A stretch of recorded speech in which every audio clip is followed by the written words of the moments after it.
欢迎收看新婚老夫妻心血来潮驱车700公里在合肥游玩3小时，花了多少钱 ？Hello， 姐妹们，本来今天只是一个平平无奇的一天，我俩上午办了点事儿，就准备去吃饭。昨天我们无锡赢了哈，你作何感想？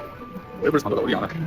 本来想买肯德基新出的龙虾塔可的，居然没有，然后就买了薯条跟鸡翅来吃我爱的米村了。老喜欢烤牛肉拌饭了，吃多少次都觉得好吃。这人结婚后比结婚前还能吃，赶紧来上一大口，真香！这酒配真好大，真的好大，我喝了一天。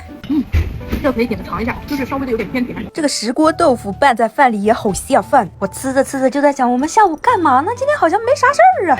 你们吃完去哪里？然后呢？我也不知道。来一场说走就走的旅行。去徐州，晚上去徐州，到了这个徐州啊？那开多远啊？开几个小时啊？开几个小时，然后去吃地锅就回来。4个小时就为了吃个地锅鸡啊？太远了，不实际。我一直都很想去徐州，奈何就是有点远，小胖子又没假期，然后实在想不出上哪玩。说走就走的旅行开始了，我们今天真的实在不知道去哪里，就往前开，2个多小时就下高速，开到哪是哪，有点意思啊！第一次这样玩，疯狂的旅行就这样开始了啊！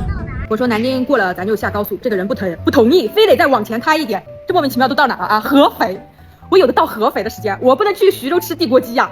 还能咋整？既来之则安之。到的这个淮河路步行街，网上2分钟临时搜的。之前看秘密酱的视频，别的没记住，就记住卡旺卡了。高低尝尝鲜，它里头好多芒果啊！这杯芒果爽真的蛮好喝的。此刻也没搞明白，我怎么就到安徽了？这个臭豆腐巨臭，我们是被这个臭味吸引而来。合肥物价也不低啊，这一份得10块呢。有一说一，这臭豆腐真臭。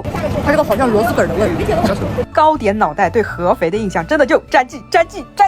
网上说这个步行街上有个1955的店，品类会比较多，但是我好像没找对呀，管他嘞，先买了一大堆儿，然后我们就去吃晚饭了。泸州太太，我反正一搜都在说这个店，也不知道真好吃还是假好吃啊。有知道的宝子可以说说。合肥是吃鸡的吧？但这个店好像有名的都是鱼。这个脆茄子很稀奇，实话实说很好吃，外酥里糯，上面刷的酱汁有点像照烧味的。小胖子很喜欢这个鹅肝蒸蛋，但是我吃不来。好甜哦。没有。哦，这个有点，我吃不惯，太腥了。